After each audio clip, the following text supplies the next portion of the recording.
విశాఖ సాగర తీరంలో అక్కడక్కడ మనకు నల్లటి రంగులో ఉన్నటువంటి ఇసుక కనిపిస్తూ ఉంటుంది.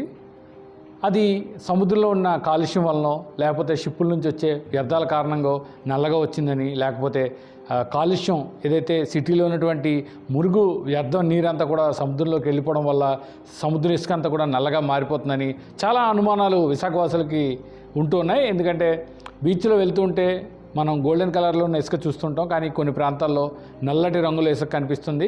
చాలామందిలో చాలా అనుమానాలు ఉన్నాయి. దీనికి సంబంధించి అసలు ఈ నలుపు రంగు ఇసుక ఎలా వస్తుంది, ఎక్కడి నుంచి వస్తుంది, అసలు దానికి ఏ గుణాలు ఉన్నాయి అనే విషయాలను తెలుసుకునేందుకు ఆంధ్ర యూనివర్సిటీ జియోఫిజిక్స్ ప్రొఫెసర్ మొక్క జగన్నాథరావు గారు మనతో ఉన్నారు. ఆయన అడిగి మరిన్ని విషయాలు తెలుసుకుందాం. సార్ నమస్తే సార్. సార్ ఈ ఇటీవల కాలంలో మేము ఈ బీచ్లో చూస్తున్నాము, అక్కడక్కడ కొన్ని ప్రాంతాల్లో నల్లటి ఇసుక కనిపిస్తుంది. అసలు ఆ ఇసుక యొక్క ప్రత్యేకత ఏంటి సార్? అసలు అది ఎలా వస్తుంది, ఎక్కడి నుంచి ఏర్పడింది సార్? ఇప్పుడు మీరు చెప్పిన విధంగా ఈ నల్లటి ఇసుక అయితే ఇది కాలుష్యం వల్ల లేదంటే ఈ పొల్యూషన్ వీటికి సంబంధించింది కాదండి. వీటిని మనం బ్లాక్ శాండ్ అంటాం. ఈ బ్లాక్ శాండ్ ఆర్ ప్లాసర్ శాండ్ అంటాము. అంటే మన శాండ్లోనే ఇదొక కంటెంట్ అన్నమాట. సుమారుగా ఒక 12% THM అంటాం, టోటల్ హెవీ మినరల్ కంటెంట్ అంటాం. అది మనకు ఉంది. అది ఆంధ్రప్రదేశ్లోని తూర్పు కోస్తాలోని ఉంది. ఈ బ్లాక్ శాండ్లో హెవీ మినరల్స్ అని కొన్ని మినరల్స్ ఉన్నాయి. ఆ మినరల్స్ మనం చెప్పుకోవాలంటే మేజర్గా ఇలమ్నైట్ అని ఒక మినరల్, దాని తర్వాత rutile, zircon, monazite, sillimanite, garnet అనే మినరల్స్ ఉన్నాయి. ఇప్పుడు చెప్పిన ఈ THM టోటల్ హెవీ మినరల్ 12%లో ఆల్మోస్ట్ సగం 5 to 6% ఇలమ్నైట్ ఉంటుంది. ఇలమ్నైట్ అనేది ఐరన్ టైటానియం ఆక్సైడ్. అది అంటే టైటానియం అనే మెటల్ దాని నుంచి మనం ఎక్స్ట్రాక్ట్ చేయొచ్చు. సో ఒక రకంగా చెప్పాలంటే ఇది ఎకనామిక్ మినరల్, చాలా వాల్యుబుల్ మినరల్. దాన్ని మనం కావాలంటే మైనింగ్ చేసి అందులోంచి టైటానియం ప్రొడ్యూస్ చేయొచ్చు. అదే కాకుండా మనకి ఇంకా జిర్కాన్, మోనజైట్ అనే రేడియో యాక్టివ్ మినరల్, ఇవన్నీ కూడా ఉన్నాయి. సో దీనివలన ఆ కాన్సన్ట్రేషన్ ఉన్నప్పుడు శాండ్ మనకి బ్లాక్గా కనిపిస్తుంది, కానీ అది పొల్యూషన్ వల్ల కాలుష్యం వల్ల ఎటువంటిది కాదు. అది యూస్ఫుల్ మినరల్ కంటెంట్. అది ఎక్కడి నుంచి వచ్చిందని మనం భావించవచ్చు సార్? అంటే కొన్ని ప్రాంతాల్లోనే ఎక్కువగా కనిపిస్తుంటుంది. అది కొన్ని ప్రాంతాల్లో ఉండొచ్చు, కానీ ఇది యాక్చువల్గా ఏంటంటేనండి మనకి మిలియన్స్ ఆఫ్ సంవత్సరాలు బట్టి ఈ తూర్పు కనుమలు, అందులో ఉన్న వేరియస్ శిలలు, అవి వెదరింగ్ అంటాం. అంటే శైథిల్యం చెంది ఈ వర్షం వల్ల వీటి వల్ల ముక్కల కింద మారి శాండ్ కింద మారి అది రివర్స్ ద్వారా స్ట్రీమ్స్ ద్వారా ట్రాన్స్పోర్ట్ అయ్యి బీచ్లో కాన్సన్ట్రేట్ అవుతుంది. అది ప్రాసెస్. అది తెల్ల శాండ్ అవ్వచ్చు, మీరు చెప్పిన బంగారం శాండ్ అవ్వచ్చు, లేకపోతే బ్లాక్ శాండ్ అవ్వచ్చు. ఇదంతా కూడా మనకి తూర్పు కనుమలు, అందులో ఉన్న డిఫరెంట్ శిలలు శైథిల్యం చెంది ఆ విధంగా వస్తుంది. అది న్యాచురల్ ప్రాసెస్. సార్ అంటే ఈ బ్లాక్ శాండ్ వలన ఎటువంటి లాభాలు ఉంటాయి? అదే చెప్పాను కదండి, మనకి బ్లాక్ శాండ్ ఒక ఎకనామికల్లీ ఇంపార్టెంట్ ఖనిజం కింద మనం చెప్పొచ్చు. అంటే మనకి ఇప్పుడు ఐరన్ ఆర్ మ్యాంగనీస్ ఓర్ ఇవన్నీ ఎలాగో ఈ బ్లాక్ శాండ్ కూడా మనకి ప్రకృతిపరంగా వచ్చిన ఒక ఖనిజం. ఈ ఖనిజం యొక్క మెయిన్ ఇందులో అడ్వాంటేజ్ ఏంటంటే ఇది ఆల్రెడీ మనకి రెడీలీ అవైలబుల్. దాన్ని మనం క్రష్ చేసి తీయవలసిన అవసరం లేదు. అది ఆల్రెడీ నేచరే మనకు రెడీగా ఇచ్చింది. దాన్ని ఓన్లీ సెపరేట్ చేసుకోవడమే, అంత వాల్యుబుల్ అది. దీనివల్ల దేశానికి కానీ రాష్ట్రానికి ఎటువంటి ప్రయోజనం ఉంటుంది? చాలా ప్రయోజనం ఉంది. ఎందుకంటే ముఖ్యంగా ఇలమ్నైట్ అనేది టైటానియం అనే మెటల్ని మనం ప్రొడ్యూస్ చేయడానికి ఉపయోగిస్తాం. టైటానియం అనే మెటల్ చాలా విలువైంది, ఎందుకంటే అది light weight plus high temperature resistant. అంటే ఎక్కువ ఉష్ణోగ్రతను తట్టుకుంటుంది, అది లైట్ వెయిట్.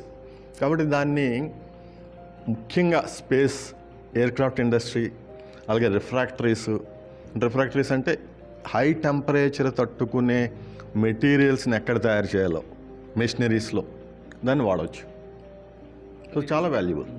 సార్ ఇది మన రాష్ట్రంలో కానీ కోస్తా ప్రాంతాల్లో కానీ ఎక్కడెక్కడ ముఖ్యంగా ఉన్నట్లు మీరు గుర్తించారు?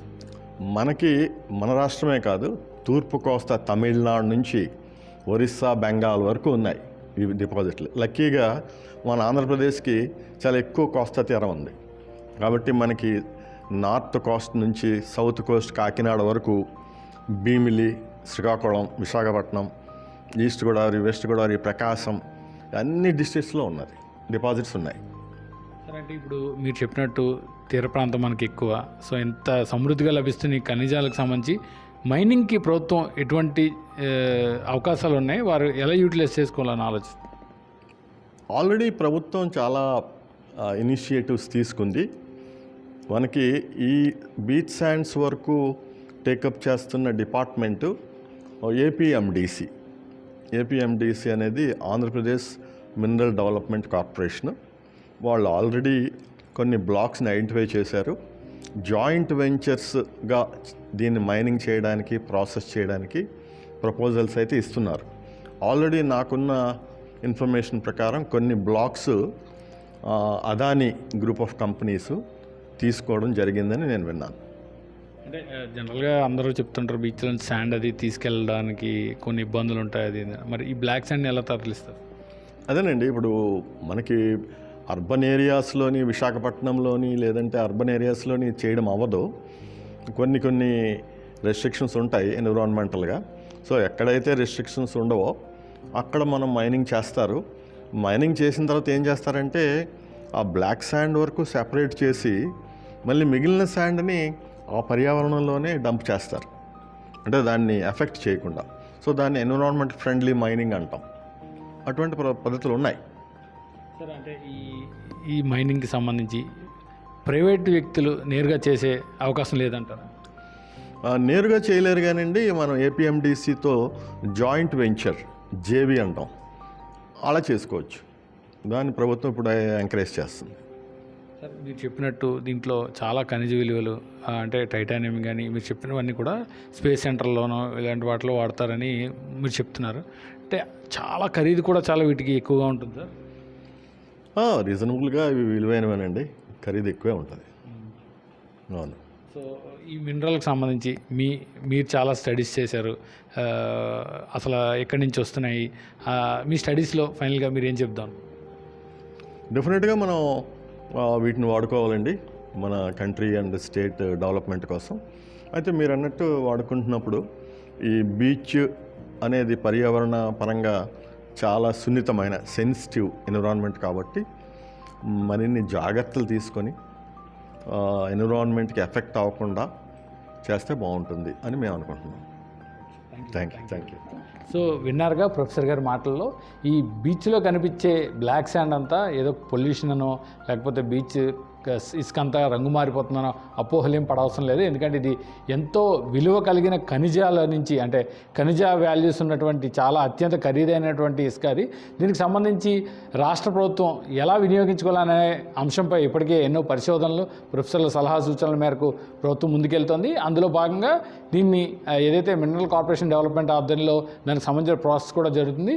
సో ప్రస్తుతానికైతే విశాఖ తీరంలో అక్కడక్కడగా కనిపించినప్పటికీ అదంతా కూడా పొల్యూషన్ వల్ల, సముద్రంలో వచ్చిన మార్పుల వల్ల వచ్చింది అయితే కాదని ప్రొఫెసర్లు చెప్తున్నారు.